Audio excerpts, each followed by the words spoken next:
మోదీ మోదీ మోదీ భారతదేశంలోనే కాదు ప్రపంచంలో ఎక్కడ చూసినా ఈ మోదీ మేనియానే కనిపిస్తుంది. భారతదేశ ప్రధానిగా మన ఘన చరిత్రను ప్రపంచానికి చాటి భారత్ను అభేద్య ఆర్థిక శక్తిగా, సనాతన ధర్మానికి నిలవుగా, ప్రపంచానికి దిక్సూచిగా నిలబెట్టిన మోడీ భారత చరిత్రలో అత్యంత అరుదైన రికార్డును తన పేరిట రాసుకున్నారు. శుక్రవారం జూలై 25 నాటికి దేశానికి ఎక్కువ కాలం ప్రధానిగా పనిచేసిన రెండో వ్యక్తిగా అయితే అవతరించారు. ఆయన 4078 రోజులు విరామం లేకుండా ప్రధానమంత్రిగా సేవలందించి మాజీ ప్రధాని ఇందిరాగాంధీ రికార్డును అయితే బ్రేక్ చేశారు. ఇందిరా వరుసగా 4077 రోజులు ప్రధానిగా పనిచేశారు.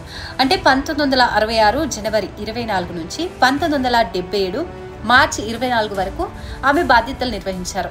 ఆమె రికార్డును బ్రేక్ చేయడం అనేది బీజేపీకి ఒక విజయమే అని చెప్పాలి. ఈ విజయంతో భారత చరిత్రలో వరుసగా అత్యధిక రోజులు ప్రధానమంత్రిగా పనిచేసిన రెండో వ్యక్తిగా అయితే మోదీ నిలిచారు.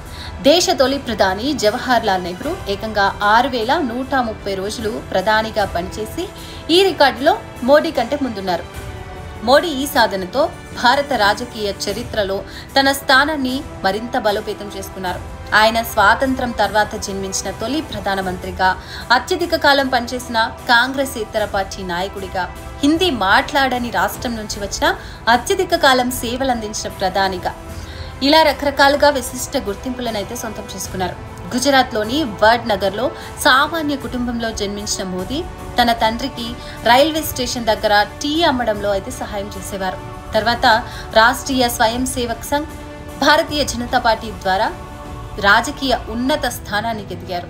మోదీ రాజకీయ జీవితం దాదాపు 24 సంవత్సరాలుగా రాష్ట్ర, కేంద్ర స్థాయిలలో ఎన్నికైన ప్రభుత్వాన్ని నడిపించడంలో కీలక పాత్ర అయితే పోషించింది.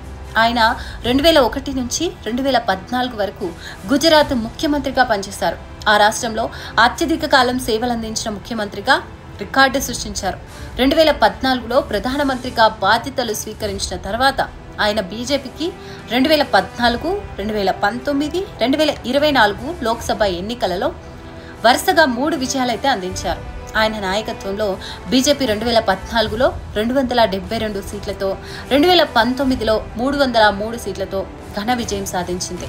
2024 ఎన్నికల్లో బీజేపీ ఒంటరిగా మెజార్టీ సాధించలేకపోయినప్పటికీ ఎన్డీఏ మిత్రపక్షాల మద్దతుతో మూడోసారి ప్రభుత్వాన్ని ఏర్పాటు చేసింది.